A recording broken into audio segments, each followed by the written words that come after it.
name is Dr. Rick Seguil. And action. Hey, Jay had a... This is Kirk again. And action. Hey everyone, it's Dr. Rick, and Andy had a question about the COVID-19. The COVID-19 is the 19 pounds that you gain when you're stressed out, stuck at home, sheltering, and worrying about contracting COVID. And this is definitely a problem. Yours truly has gained about 9 pounds, and I know it might not seem much, and I'm a skinny guy to begin with, but 9 pounds is a lot when you're trying to do or be athletic. So it does make a difference, and sometimes for some of you, 9 pounds is that sweet spot that says you're hypertensive or you're not hypertensive, you're diabetic or not diabetic, or you have a problem with cholesterol or you don't. So it can mean a difference between a lot of medicines and no medicines at all. So regardless of whether it's 30, 19, 5, or just inches, it's still being a problem, or it's still manifesting as a problem during this COVID time. And the problem is we don't have an endpoint to this. We assume that we can box it in and predict, but we can't predict. I mean, we have, and those of you who are on social media, try not to grab onto that too tightly, because that would just add to the fury of either being polarized or being anxious. So I put together a couple of things that I thought would help Andy. So, and me, and maybe you. So usually when I have somebody that is changing season, coming in, say my flight attendants coming in from Asia or Europe to the United States and trying to reset their circadian rhythm, there's a couple things I would do, and I have an old video from like 5 years ago on how to reset your clock, but that would be more of a global thing. This has got to be like 30 days at a time. That's why I put 30 days at a time here, because you would think that you can reset your clock, but it takes about 10 to 14 days to do that, if you know what kind of anchors that you'd have to change to move and reset your circadian rhythm. So bottom line is that everybody has a circadian rhythm. It's the way the body, the eyes, the brain recognize daytime, and the way the body, eyes, and brain recognize nighttime. And also secondary clocks that have circadian rhythm are also the digestive system, because the digestive system knows that it's supposed to digest, anticipate fuel, digest the fuel, and produce something not in the middle of the night. Imagine if your food went into your stomach middle of the night, and then middle of the night you had to go poop and pee. Well, some of you have to do that, but that's not the way it's supposed to work. So there is a clock to the eyes, brain, and body. There's also a clock to the digestive system. So if you can lock those two in, it would be helpful. Now, how do you influence those two? With the few anchors that I suggested here. So if you know your anchors, you know what to manipulate. And if you manipulate these things, it might be a little easier than the virus, the COVID virus, but if you manipulate these things, it should reset your clock. So here's a couple of them. The first thing would be working hours. I think most of us, whether you actually are a stay-at-home parent or have a full-time job or in school, we have working hours where you're supposed to be productive. And if you are now stuck at home or working with untethered hours at home, you have to try to get that, you have to try to corral that into a certain time period. That would be the first thing. And most of you can cut off at a certain time, start at a certain time, and that's it. Now, even with studying, if you study all night for, say, an exam the next day, you might cram all that information in, but then your brain will be so dopey the next day that your performance sucks. So same thing with work. You have to get good sleep. And so that's the first thing. And sometimes you can template that just for 30 days to reset your clock until you become adapted. Then you can ease up on that restricted time flow. So the other thing you can control is mealtime. Now I put a couple of asterisks here for mealtime because it depends on what's available to you.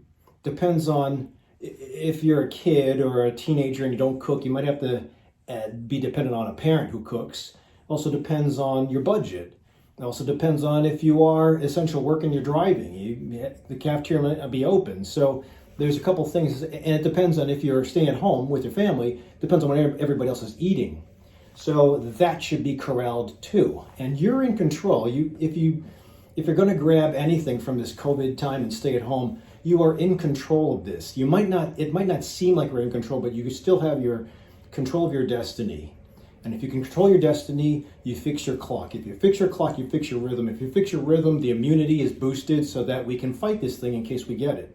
And by the way, I thought it was kind of flattened, the curve in Illinois, but for some reason today, I'm having a plethora of telephone calls coming in, and look at it. It's 3 days after the weekend when I saw everybody go outside. I don't know, but we'll see what happens in the next ensuing days, because if the next ensuing days we have more and more telephone calls, it was because we broke tradition, we broke shelter. So we'll see. So meal timing is important, and actually the type of food that you eat is important. If you wanted to reset your circadian rhythm to 3 meals a day, then that's fine, but pick the hours that you're going to do it. Have everybody in the family also be on board. If you're an essential worker and you're driving, take your desired breaks at the same time every day. Eat if you're not hungry, same time every day, and you'll get the gut digestive system to also get on track as far as timing. So next thing would be wake ritual. So that would be the time that you start your day. So most of us will get up, most people will get to sleep at like 10 or 11, get up at like 5 or 6.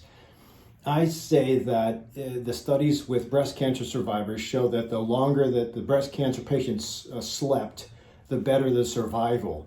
So I think it goes to reason that when the brain gets deep downtime, meaning at least 7 cycles of REM, so that's at least 7 hours. If you're younger, you might need more, 8. But if you get a regimented time that you wake up and start your day and keep to that 7 days a week for about 2 weeks straight, you'll reset the rhythm. I always allude to a dog. If you have a puppy and you tell the puppy, this is the time we're going to go outside, here's your chain, let's have fun, let's go outside, let's poop, let's sit in the grass until something happens. If you do that every day, same time every day, that dog will know eventually that it's time to go out when the chain is up. It's Pavlovian response. But if you tell that same puppy that's new, I'm going to take you out anytime I want, and I'm going to smack him if he poops inside, I'm going to smack him if he poops outside, he's going to be schizophrenic. He's not going to know what to do. So you have to train the wakefulness to start. And that's a little bit easier than training the sleep, but we'll get to that in a second. And there are things you can do, cues you can use. Now it's going to be summer, so you can use the sun. You can use the birds chirping. You can get outside and see people getting out, exercising, neighbors cutting the grass. So there are cues that you can use. Even television shows, if you use television shows, and that would be okay to see shows or see screens in the daytime when you wake up. Not too early. I'd rather have you do your spiritual practice first, but we'll get to that in a second. And then exercise time. Even if you don't exercise, this is the handout from the American College or the American Heart Association as far as the time or the amount of exercise per day. So I don't know if you could see that. You can go to AHA, American Heart Association, and find out what the suggestion is for exercise. It's essentially 150 minutes per week of moderate exercise or 75 minutes per week of intense, vigorous exercise. Those of you who know me, I do 15 minutes of hell, which is 15 minutes. I usually do 3 days a week and then 60 minutes on the weekend. But if you wanted to make this a retrained, reset your clock, do 15 minutes every day, same time every day, 5 days a week. That's 75 minutes of vigorous. And you don't have to be doing HIIT training, high intensity interval training. Just get to the point where your perceived exertion is enough to say, ooh, that was tiring. You do that the same time every day, make it ritual. It doesn't have to be sustainable, but just do it for 2 weeks straight, and it should reset your circadian rhythm to say, hey, it's 7 a.m. I got to work out because I worked out yesterday. Again, the same idea with the training of the puppy. So the next couple are kind of soft because everybody has a soft border for these, but they're still anchors. They can still be used as anchors. Use as many anchors as you can to reset this rhythm, and it'll work. The night ritual. So I think Andy told me too, his night is variable. And I understand that sometimes you use the night to catch up for stuff you didn't do during the day, especially if you have kids. But I would really make that regimented for the 2 weeks. Anything that's left over, save it for the next day. But maybe in the morning, you have to have a bigger window of catch up from the night before. But this has to be ritualistic too. It's nighttime, there's no sun, so melatonin. If you don't look at a screen, I got a light coming in from the outside over here. So if this was nighttime, I would be just doing 10 minutes of video. This would be irritating to me and I'd be awake. technically. Now you can still be exhausted, but the brain will still be on, and you want deep, refreshing sleep with 7 cycles of REM, and that won't happen. You'll be exhausted and go to sleep and close your eyes and be unconscious, but that's not refreshing, and then you'll crash in the middle of the day. Which also brings me to the next point, tucked into this is no naps. I hate to say it, no naps. If you feel you're going to be a little sleepy at 1 or 2 o'clock because you had a high carbohydrate meal, get outside, do something, call up somebody, get into an argument, go outside, do a couple sprints, jumping jacks, jump rope, anything to break that nap time. Whether it's because you take too many carbohydrates, and you probably shouldn't, and there's a way to change around your macronutrients so you're not too sleepy. Usually it's high protein, high fat. The morning and afternoon won't make you so sleepy. High healthy carbohydrates at night will make you sleepy. That's what I would do in a nutshell. But if we can try to break that, you might be able to induce a nice night ritual. So try to have the lights dim, try to have the television turned off at a certain time, try to have your routine, brush teeth, rinse your nose, get your pajamas on, tuck the kids in, read a good book, turn off the screens, and then hopefully you'll get to sleep. I will be doing a video on skullcap later on. I'll do an unboxing later because a lot of people are really getting anxious and having difficulty with sleep. This works great. I have talked about other things in the past, but I was very surprised when I reread the information I had on skullcap because I forgot how good that thing was. I'll watch my video for tomorrow. Next thing will be family activities. And yes, everybody's going to be together if you have a family, or if you don't have a family, whether it's you have kids, whether it's you have a grandparent or a parent you're taking care of, or you have a pet. You have to have a family ritual because it'll diffuse the anxiousness and the crowdedness that you'll have when everybody's together, especially if you've had teens or tweens or college kids coming to live with you again. You know, it's going to be a little bit crowded, but you can all get together, at least if you sit around and watch a comedy special or something, or just hang out by the dinner table and enjoy a meal where everybody's sitting and laughing. I had a gut-busting laugh with my wife the other day. I haven't done it in a long time, and that's kind of cool. I forgot what it's like to laugh like that, but there should be a designated time. I hate to say it's so ritualistic, but that's what this is. If you do rituals and make it routine, great. I mean, it's boring, but I remember my mom and dad used to have us do the rosary, and I fought like hell. But now I think it was a time of reflection. So try to plan it out, even if you don't have one, or everybody kicks and screams, I don't want to do that. I just want to be on my computer. Make them. If you're a parent, make it happen. If it's your mom and dad that you're taking care of, try to do it before they start to fade off. So as long as it's a designated time, another anchor. Spiritual activities way at the bottom because most people don't practice it. But if you have a breath exercise that you do, I usually do a 5-minute 4-7-8 breath in the morning and a 4-7-8 breath in the evening, and that anchors my day. But try to find your own thing. You can find a psychologist that maybe teach you, or a meditative practitioner, or a coach of some sort that maybe can teach you, or look online. There's a lot of great apps that are out there. You can kind of practice that, but at the same time every day. I'd usually say as you introduce nighttime, at least, if you're a beginner. And then finally, if you're really advanced and you have some big diseases, your diseases, like the timing of your shots, the timing of your pills, because not all pills can be taken the same, draining the colon bag, doing your treatments, whatever it is, asthma, chemotherapy, whatever it is, that should be timed as well in your reset ritual.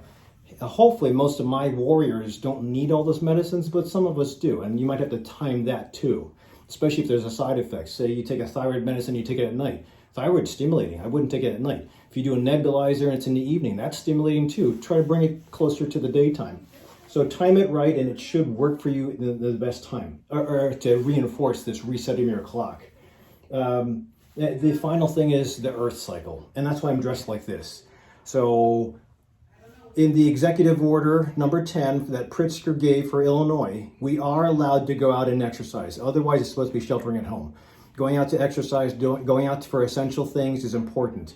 But with regards to exercise, if you wanted to come exercise with your doctor, me, I take people out hiking. I'm a first aid wilderness. So if you join me on one of my hikes, it's usually Saturday or Sunday, depending on the weather. I mean, it's exercise, it's getting outside. Everybody has to mask up. We practice distancing, even in the hike, 6 feet apart, and we go slow. But I'm going to be working your quads, and we're going to get your exercise, and we'll get nature therapy all together, and maybe have a discussion. But I'm on Facebook. Look me up, Dr. Rick Hiking Excursions. But the earth cycles will tell you also, this is daytime, this is nighttime. That might prohibit you from exercise because it might be freezing in Alaska, wherever you're from. I'm not sure where you guys are from, but depending on where you are, mountain, desert, snow, that might prohibit you, but you can work around that. Work with what's in your means and try to use it to template your hours per day, your wake and sleep cycle. If you do all this stuff for about 2 weeks straight, it should reset. If you can't do that, or if you did that and it's not working, you can use herbs like I'm going to mention. Rhodiola is something I use for adrenal wake-up. Ashwagandha at night, or skullcap, especially if you have anxiety. This is great. Again, see my other videos. I'll try to put links down below on things that will help your circadian rhythm too. If you have things that you have done that have helped you with resetting your clock, especially during this COVID time, and it's going to be 30 days at a time because we don't know how long this is going to last, the sheltering in. But if you had success with the way you do it, or a coach that you've used, please put them down below. Stay safe. It's really important to get through this, but God forbid, if you ever get exposed and you are in a bad way with regards to health, your outcome might not be as good. And I have a lot of patients that have made it out, but they're still suffering. It's like a month out already. Shortness of breath, chest pain, fatigue, numbness and tingling, can't smell. So all these things are still going on. So this is not a piece of cake, even if you survive, and most of you will. But we don't want that stuff. We want to be able to tolerate this crap and kick ass as far as healing up fast. So these will hopefully help. Don't forget to subscribe if you haven't.